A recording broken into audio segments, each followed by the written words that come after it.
स्वागत है आपका विनोद शर्मा जी, नई परख के मंच पर एक बार फिर।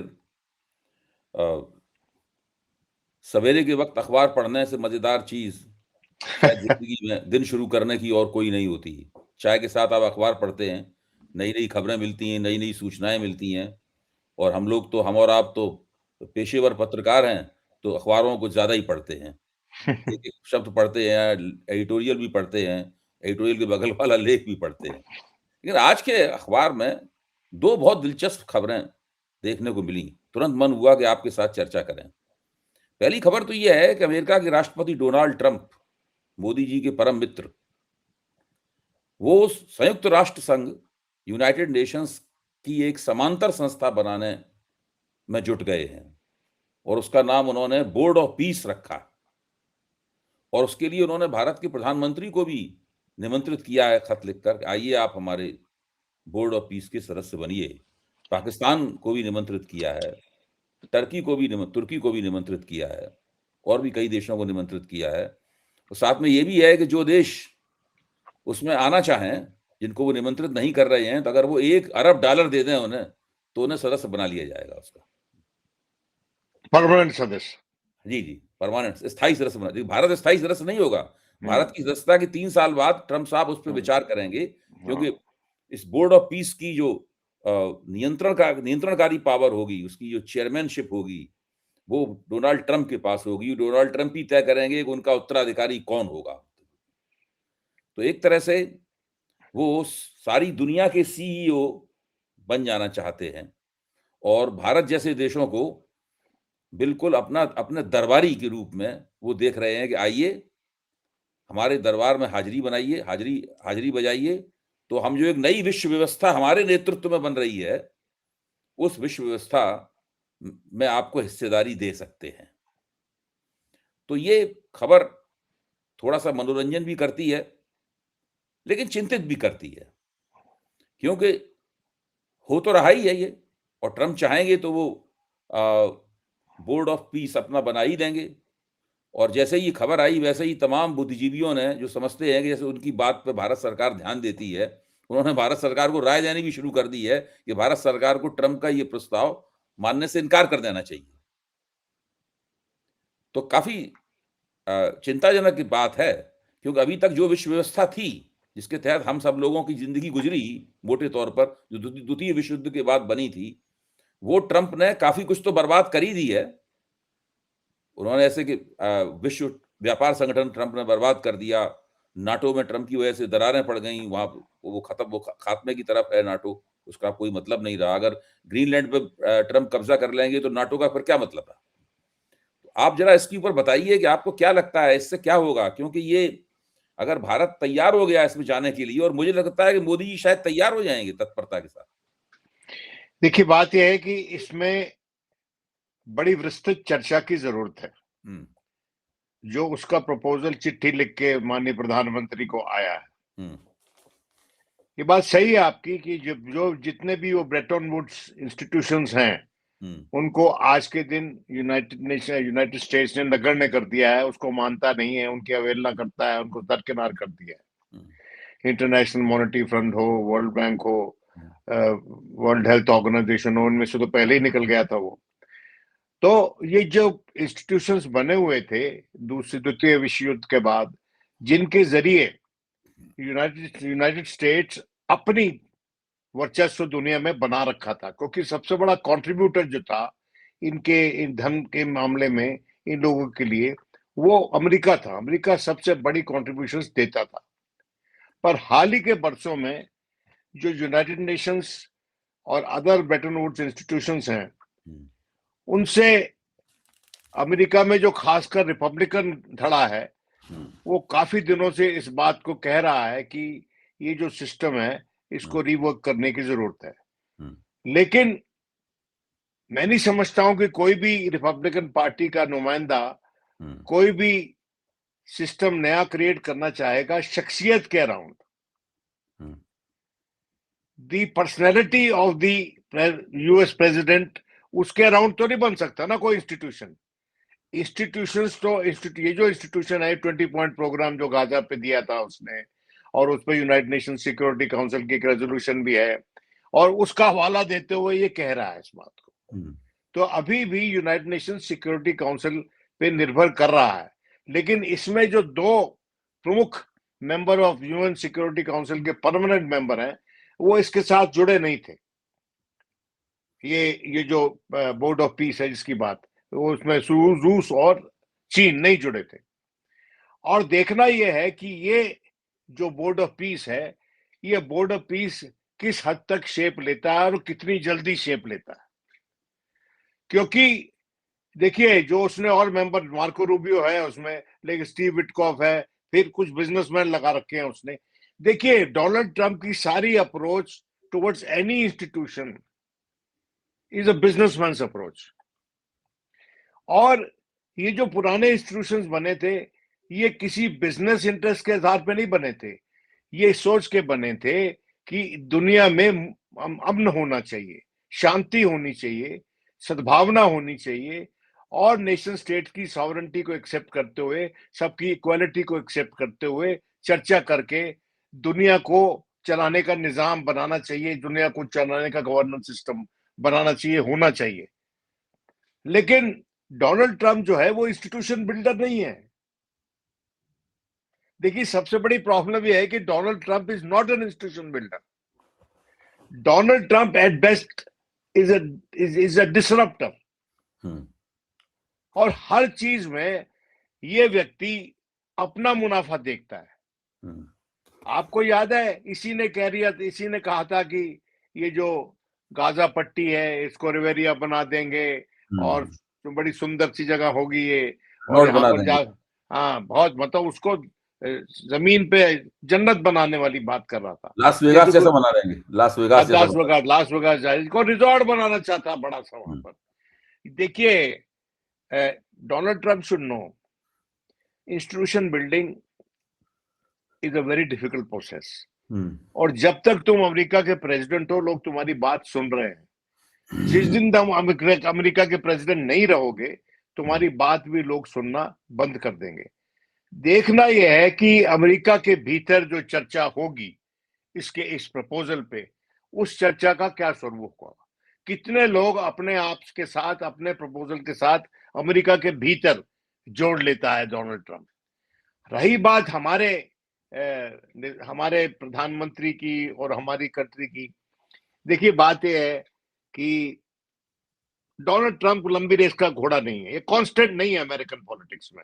ये मान के कोई भी जो भी हम काम कर रहे हैं, हमको ये सोच के करना चाहिए कि Donald Trump is not a constant in the American politics और अमेरिकन डिप्लोमेटिक आर्किटेक्चर, क्योंकि ये आदमी का साल भर का कार्यकाल हो चुका है और 3 बरस इसके पास और बचे हैं, और 1 बरस के भीतर भीतर इसको अपने आप को स्थापित करना है वहां की कांग्रेस में और वहां की सेनेट में दोबारा से। और क्या वो कर पाता है कि नहीं कर पाता? क्योंकि अगर इसकी कही हुई बात पे हम चलते हैं प्रोफेसर, तो हमको, अगर आप किसी भी कंपनी में इन्वेस्ट करते हैं, let's think the way Donald Trump thinks, कि डोनाल्ड ट्रंप एक कंपनी है, डोनाल्ड ट्रंप ने कंपनी फ्लोट की है, नई कंपनी, और कहता है कि we must pick up equity in that company. तो हमको ठोक बजा के देखना पड़ेगा ना कि हमारा पैसा इसमें जो लगेगा, या हमारी जो गुडविल इसमें लगेगी, या हमारी जो एफर्ट इसमें लगेगी, या हमारा जो vision for Gaza and for peace in West Asia लगेगा, क्या वो सार्थक होगा, क्या उसके अच्छे से परिणाम होंगे? ये बहुत ही गंभीर, मैं समझता हूं, चर्चा का विषय है। और आज के दिन, अभी तो शुरुआत हुई है आज, लेकिन इसमें भारत को वो भूमिका निभानी चाहिए जो दूसरों का मार्गदर्शन करे।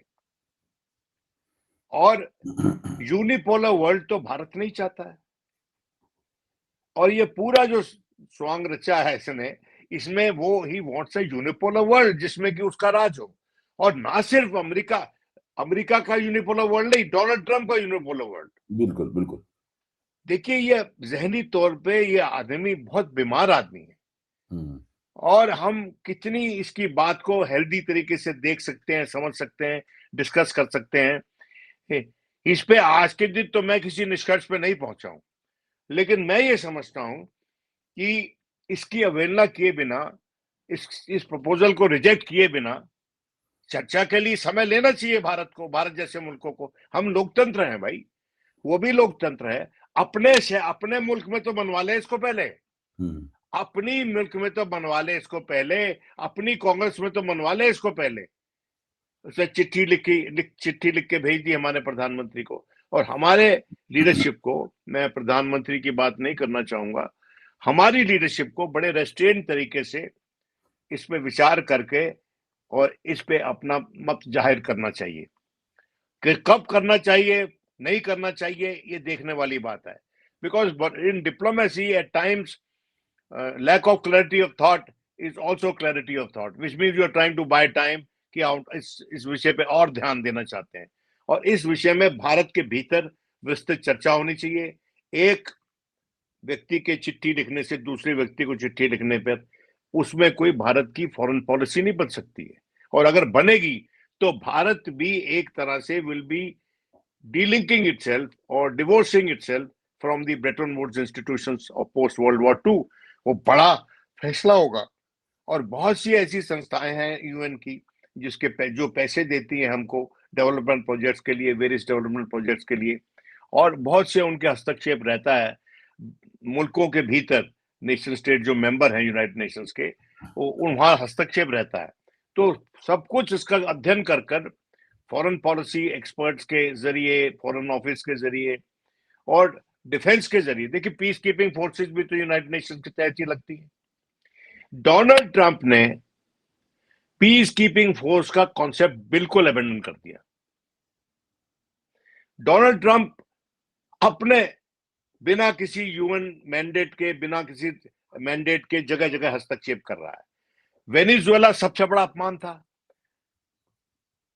ग्लोबल ऑर्डर का सबसे बड़ा अपमान वेनेजुएला था कि किसी के घर में आप घुसकर उनके राष्ट्रपति को उठाकर ले आते हैं और उसके बाद डिसाइड करना चाहते हैं कि उनकी जगह कौन राज करेगा और हमको कितना तेल मिलेगा इस एवज में।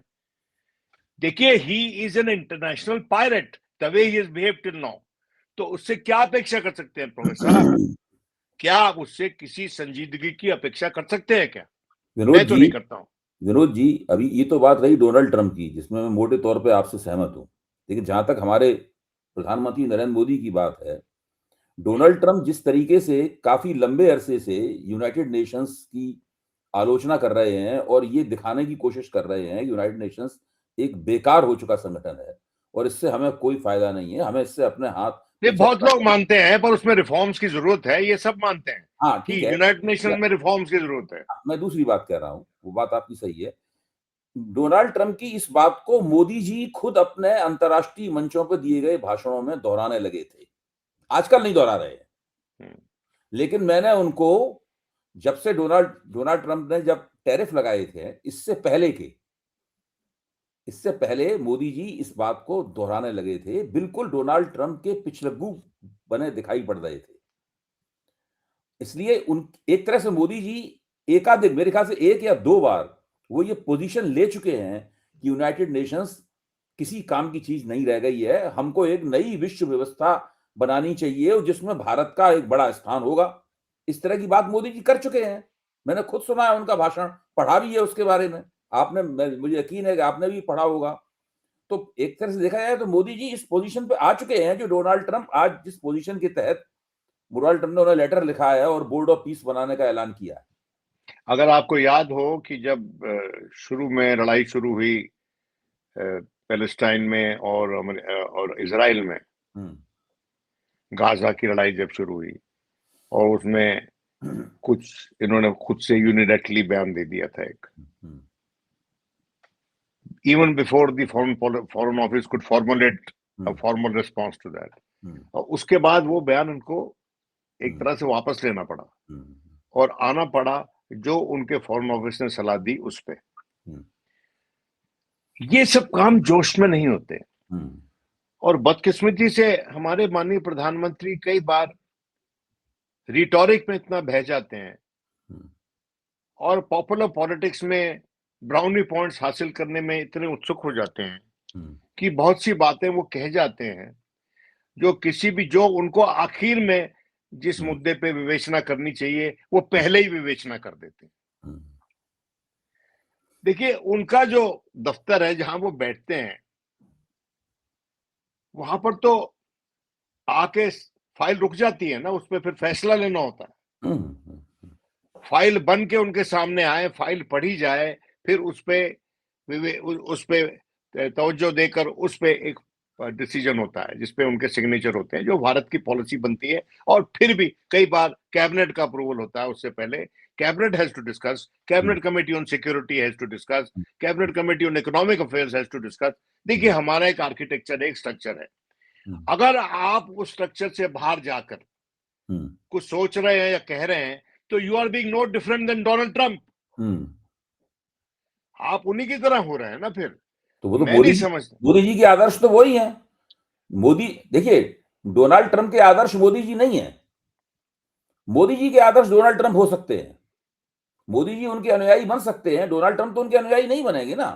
देखिए, मैं समझता हूं कि वो उनके आदर्श वगैरह नहीं है, but like a good Gujarati, mister Modi is trying to run rings around Donald Trump. इस बात को आप समझिए। उनको खुश करने के लिए वो बहुत कुछ कह देंगे, लेकिन उस पर यह निष्कर्ष निकालना कि डोनाल्ड ट्रंप उनके आदर्श हैं, मैं नहीं समझता हूं कि मोदी जी का अपने अलावा कोई और आदर्श है। तो उस तरीके से he may be a leader in his mental makeup similar to that of Donald Trump, but Donald Trump उनका आदर्श नहीं है। जब डोनाल्ड ट्रंप से वो डील कर रहे हैं तो he is being a good Gujarati businessman. एक बार उन्होंने कहा था ना, मोदी जी ने, माननीय मोदी जी ने, कि हमारा एंटरप्राइज देखो गुजरातियों का, हम तो गंजों को भी कंघा बेच देते हैं, मतलब आपको भी बेच सकते हो कंघा। तो मुझे कई बार बेचने की कोशिश कर चुके हैं वैसे वो। ये तो आपके दोनों के बीच की बात है। मैं ये कहना चाह रहा हूं कि डिप्लोमेसी में बहुत से काम ऐसे करने पड़ते हैं जो, जैसे मैंने आप कहा कि at times lack of clarity is the clarity in diplomacy. कुछ ना कहना ही कहना है डिप्लोमेसी में। और मैं समझता हूं कि ये जो मुद्दा है, इस पे मैं समझता हूं थोड़ी देर अपनी वाणी को विराम दे भारत सरकार, उनको अपनी वाणी को विराम दे हमारी लीडरशिप, और उसके बाद एक फैसला लें। और अगर कोई फैसला भी लेके कन्वे करना है इमीडिएटली, अगर उससे बड़ा दबाव आता है डोनाल्ड ट्रंप का, तो वो फैसला should be with all the caveats required for us to come out of it in future. ये आज देखिए, आज खबरें छपी हैं और कोई भी, we can't be thinking on a feet to come to a conclusion on that. हमको थोड़ा और इंतजार करना पड़ेगा, देखना है कि दुनिया की और बड़ी पावर्स इस पे क्या कह रही हैं, यूरोपियन यूनियन क्या कह रही है इस पे। अब यूरोपियन यूनियन जो है वो ग्रीनलैंड के मुद्दे पर कितनी शुभ है, मिस्टर डोनाल्ड ट्रंप से आपको अंदाजा नहीं है, और हम सबको अंदाजा ग्रीनलैंड है। में प्रदर्शन हो रहे हैं इसके खिलाफ। हाँ, ग्रीनलैंड में ट्रंप ने जो वहां कानून लाए हैं अपने यहाँ, जी हाँ, कांग्रेस में, उसके खिलाफ ग्रीनलैंड में प्रदर्शन हो रहे हैं कि हम लोग बिकाऊ नहीं है। हाँ, और दूसरा, इसमें क्या चीन बोला है अभी तक? इसमें क्या रूस बोला है अभी तक? क्या वो गिनती में नहीं है क्या हमारे इंटरनेशनल ऑर्डर में? और क्या कोई भी इंटरनेशनल ऑर्डर बन सकता है उनको बाहर बिठाकर? तो मैं ये समझता हूं कि ग्लोबल सतह पे, ग्लोबल लेवल पर Donald Trump has to, if he serious, he has to bounce this question of all major players. P5 के साथ बात की है क्या उसने? भाई, अगर मतलब अगर नया सिस्टम बना रहा है तो परमानेंट 5 भी नहीं रहेंगे क्या? और अगर परमानेंट 5 नहीं रहेंगे तो तेरे से जुदा होकर अलग बना लेंगे। देखिए, मेरी बात सुनिए, डोनाल्ड ट्रंप की एक जो आदत, जो उसके लिए मैं समझता हूं can be self defeating for Donald Trump, कि वो मुल्कों के गले गिरबान में हाथ डाल के बात करता है, और वो नेशन स्टेट की, कंट्रीज की जो सॉवरेंटी है उसको चैलेंज करता है, उसको कोई रिकॉग्नाइज नहीं करता, कदर नहीं करता। वो सोचता है कि ये दुनिया उसके हिसाब से चलने के लिए बनी है। ऐसा हो नहीं सकता। ये बात अलग है कि उसके पीछे यहूदी लॉबी अमेरिका में हो सकती है, क्योंकि बहुत कुछ जो वो कर रहा है, he is doing it in tandem with the Israelis. Board of peace के मामले में थोड़ा इजराइल भी असंतुष्ट लग रहा है। इजराइल, मैं यही कहने वाला, लेकिन हमसे पूछा ही नहीं, हमसे पूछा ही नहीं, हमारे जरिए ये बात निकली नहीं। तो वो he is also treating Israel as his sidekick, while Israel seeks an equal partnership. तो और मैं समझता हूं कि इजराइल और इसका जो टीम्समैनशिप है उसमें भी दरार आ रही है। तो इस व्यक्ति ने, देखिए, he is not a unifying force.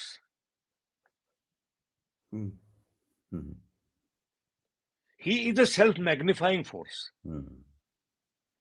He is a megalomaniac. He requires serious counseling.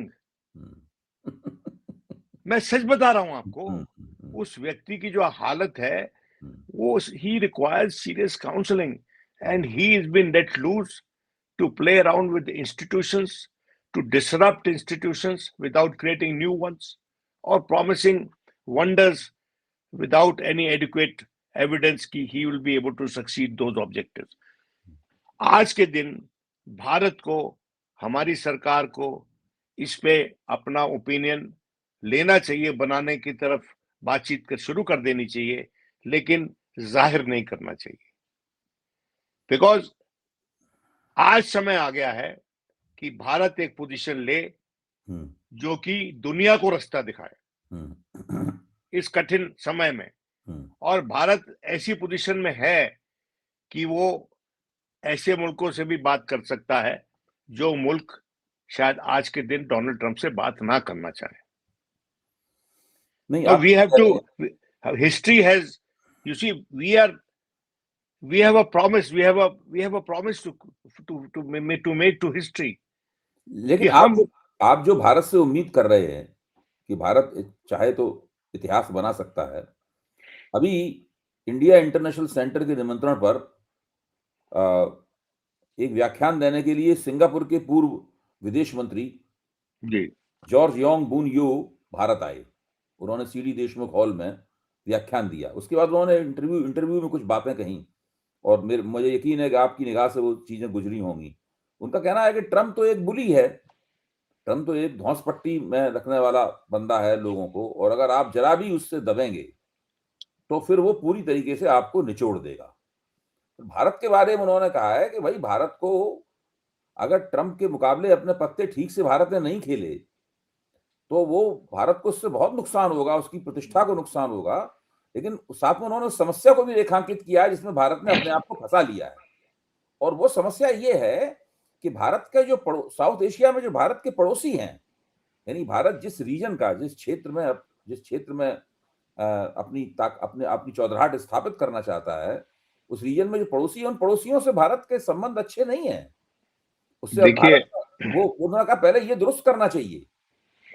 देखिए फैसल साहब, ये जो बात जो सिंगापुर के फॉर्मर फाइनेंस में फॉरेन मिनिस्टर ने कही है, भारत के मित्र हैं, भारत ने उनको भारत के मित्र हैं, हाँ, पद्म भूषण दे रखा है। जो उन्होंने बात कही है, उन्होंने एक पुरानी बात अपने पर्सनल ग्रेविटास के साथ दोहराई है। देखिए, बात यह है कि बहुत कुछ बरस पहले जब परस्पर भारत कोशिश करता था कि it should be given an entry along into the permanent UN Security Council as a permanent member, तो उस वक्त ये कहा जाता था, बहुत से लोग जो संजीदा फॉरेन पॉलिसी स्कॉलर्स थे, कि भैया वर्ल्ड बैलेंस बनाने के लिए एशिया से किन किन लोगों का दावा रहेगा मेंबर बनने के लिए। उसमें जापान का रहेगा, भारत का रहेगा। अब जापान के मुकाबले आप देख लीजिए कि आपके रिश्ते कैसे हैं अपने हमसाया मुल्कों के साथ। जापान तो बहुत बड़ा डोनर था उस समय, डेवलपमेंट में, विकास में मदद करता था और मुल्कों की। और कल को if the toss up is between us and Japan, कौन जीतेगा? जो बात कही जाती थी उस वक्त भी, और आज के दिन मैं समझता हूं ये बात ज्यादा गंभीर है। आज के दिन हमारी इकोनॉमी भी काफी हष्ट-पुष्ट हो गई है और हम कोई इकोनॉमिक लाइट वेट नहीं है और हमारे बारे में भी भविष्यवाणियां की जा रही हैं। ये बात अलग है कि आईएमएफ ने जो हमारा जीडीपी फोरकास्ट है वो डाउनग्रेड किया है to 6 point something from 7 point something, आज ही की खबर है। लेकिन उसको छोड़ते हैं, मैं ये कहना चाह रहा हूं कि भारत के पास वो इंस्टीट्यूशनल नॉलेज है, वो विरासत है जो इसको गाइड कर सकती है कि भाई क्या करना है। और मोदी जी बांदुंग कॉन्फ्रेंस से शुरू हो जाए, जहां पर पंचशील का सिद्धांत निकला था, जहां पर चीन भी था। ये बात अलग है कि वो बात ज्यादा चली नहीं, लेकिन बांदुंग कॉन्फ्रेंस में शुरुआत हुई और पंडित जवाहरलाल नेहरू ने की। आज के दिन जो बात होती है इक्विडिस्टेंस की फ्रॉम मेजर पावर्स, और आज के दिन जैसे कि वो सिंगापुरियन लीडर ने बोला है कि भारत जो है इस मल्टीपोलर वर्ल्ड में अपनी शख्सियत जाहिर करे, भारत अमेरिका का पिछलग्गू ना बने। Bharat should first learn to respect him itself before being respected by others. और ये मैं समझता हूं बड़ी सेज और बड़ी सेन एडवाइस है। लेकिन इस एडवाइस को फॉलो करने के लिए you have to have a courage of conviction, और आपको सॉवरेन कंट्री की सॉवरेन लीडरशिप होने के नाते किसी और से डरने की जरूरत नहीं है और किसी और के दबाव में आने की जरूरत नहीं है। कोई हमको हमारी कनपटी पे पिस्तौल लगाकर फाइल साइन नहीं करवा सकता हमारी लीडरशिप से कहीं भी। और मैं समझता हूं कि आज के दिन भारत की फॉरेन पॉलिसी जो है उसको पार्लियामेंट में ही शायद अगर एक बहस के दौरान खड़े होकर ये स्पष्ट कर देना चाहिए। इससे प्रधानमंत्री ने सिद्धूर पे जो बहस हुई थी तो उन्होंने कहा जी हमने कभी किसी कहने पे कोई ऐसा फैसला नहीं लिया, भारत कभी किसी भी मुल्क से दबाव में नहीं आया। हम प्रधानमंत्री की बात को मानते हैं, चलो मान लिया कि आप किसी के दबाव में नहीं आए। अब दोबारा एक मौका आया है कि आप जाहिर करें कि आप आज के दिन डोनाल्ड ट्रंप के दबाव में नहीं है और उसके दबाव में आप कहीं हस्ताक्षर करने वाले नहीं है। ये आपको बताना चाहिए, आश्वासित करना चाहिए देशवासियों को, क्योंकि जिस तरह से अमेरिका के भीतर डोनाल्ड ट्रंप का ट्रस्ट क्वेश्चन गिरा है, उसका जो ट्रस्ट क्वेश्चन अमेरिका के भीतर गिरा है वैसा ही अंतरराष्ट्रीय स्तर पे उसका ट्रस्ट क्वेश्चन गिरा है। और एक गिरते हुए, एक डूबते हुए सूरज पे क्या हम अपना दाव लगाएंगे? डोनाल्ड ट्रंप मेरी नजर में, और मैं कल को गलत हो सकता हूं तो मैं क्षमा याचना आपके दर्शकों से मांग लूंगा, लेकिन मैं ये समझता हूं कि Donald Trump is the setting sun, he is not the rising sun. क्योंकि रिपब्लिकन पार्टी को इससे मुक्ति पाकर नई लीडरशिप तलाशनी होगी और रिपब्लिकन पार्टी आज के दिन वो पार्टी नहीं है। देखिए रिपब्लिकन पार्टी जो अपोज करती थी ब्रेटन वुड इंस्टीट्यूशंस को, पोस्ट वर्ल्ड वॉर 2 इंस्टीट्यूशन जो बनाए थे, जिनके जरिए अमेरिका दुनिया में निजाम चलाता था, ये उसके टूल्स थे जिसके जरिए वो निजाम दुनिया भर में चलाता था without coming across as a dictator, as one dictating terms. उनके जरिए कहलवा देता था, उनके जरिए अपने काम निकलवा लेता था इन इंस्टीट्यूशंस के। लेकिन चूंकि ये इतनी मोरिबंद ऑर्गेनाइजेशन हो गई यूएन सिक्योरिटी काउंसिल कि उसका कोई मेंबरशिप एक्सपेंशन नहीं हुआ और दुनिया भर में ये डिमांड थी कि इसको एक्सपेंड किया जाए। फॉर इंस्टेंस एंजेला मार्केल के टाइम पे बड़ी बात उठती थी कि जर्मनी क्यों नहीं है मेंबर सिक्योरिटी काउंसिल का। हाँ बताइए, इतनी बड़ी इकोनॉमी, इतना बड़ा मुल्क क्यों नहीं है मेंबर? ये पूछते थे लोग बात। ये बात अलग है कि उस वक्त उसका जवाब दिया जाता था कि ऑलरेडी यूरोप हैवी है तो इसलिए नहीं है। लेकिन फिर भी यूरोप हैवी है तो उसमें यूरोप हैवी है उसमें निकालने का भी एक सिस्टम होना चाहिए ना कि भाई ब्रिटेन को निकालो और इनको बनाओ। ब्रिटेन आज के दिन it's a light weight country, लेकिन वो उसको छोड़ते हैं, वो एक अलग विषय है। मैं ये कहना चाहता हूं कि डोनाल्ड ट्रंप की ये जो ऑफर है, चिट्ठी है माननीय प्रधानमंत्री को, इस पे तवज्जो दी जाए, लेकिन इस पे इमीडिएटली हाँ ना की जाए। इसमें बहुत बड़ा खतरा ये है विनोद जी, देखिए डोनाल्ड ट्रंप रूस और चीन को बाहर रखकर, अब तो काफी चीज स्पष्ट हो गई है, रूस और चीन को बाहर रखकर एक नई विश्व व्यवस्था बनाने की शुरुआत करना चाहते हैं। और ये जो बोर्ड ऑफ पीस है, उसी का एक संकेत दिखाई पड़ रहा है। कितना आगे बढ़ेगा कितना नहीं बढ़ेगा हमें नहीं पता, धीरे धीरे सामने आएगा, लेकिन कम से कम उसकी तरफ से ये एक कोशिश दिखाई पड़ती है। अगर हिंदुस्तान शामिल हो जाता है उसके इन्विटेशन पर, उसके न्योते पर हिंदुस्तान शामिल हो जाता है, तो हिंदुस्तान उसके इस खेल में फंस जाएगा कि रूस और चीन को बाहर रखकर एक सिस्टम बनाने की कोशिश में फंस जाएगा हिंदुस्तान। देखिए इतना बड़ा जिसके साथ हमारा बॉर्डर है, चीन के साथ, और चीन हम पुरानी दोस्ती है।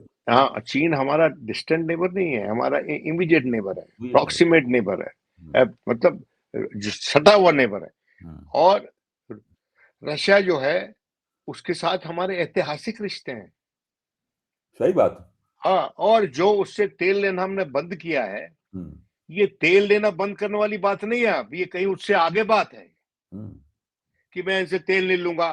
डोनाल्ड ट्रंप ने कह दिया मत लीजिए, लेकिन अब ये तुम नए धड़े में शामिल हो रहे हो, लेड बाय द अमेरिकन, तो क्या है आप वो नई नेटो बना रहा है क्या? क्या बना रहा है वो कुछ नहीं बना रहा। He is not a institution builder by no stretch of imagination. He is, ये जो आदमी है ये फौरी तौर पे अपने मफाद सर्व करने के लिए बातें करता है। और America can not be trusted as a country, as a long term partner. जहां जहां ये दुनिया में गया है उसने वहां पर लेट डाउन किया है। पाकिस्तान भी रो रहा था एक टाइम पे कि मुझे लेट डाउन कर दिया अफगानिस्तान के मामले में। भाई इतनी बड़ी लड़ाई जो पाकिस्तान ने लड़ी, या उसमें प्रॉक्सी बना, उसमें जो असला भेजा, जो मुजाहिदीन बने, वो कहां, वो किसके कहने पे हुआ? अमेरिका कहने पे हुआ ना। तो मैं ये कह रहा हूं कि ये तो एक पर्सनल बात है डोनाल्ड ट्रंप की। इंस्टीट्यूशनली भी अमेरिका ने बहुत ईमानदारी से भारत के साथ रिश्ते नहीं बनाए। सही बात, सही बात, सही बात। तो इसलिए हमको हमारा इतिहास बताता है that we should, we should think twice before saying yes to Mr. Modi. Mr. Trump and Mr. Modi should think twice saying yes to Mr. Modi.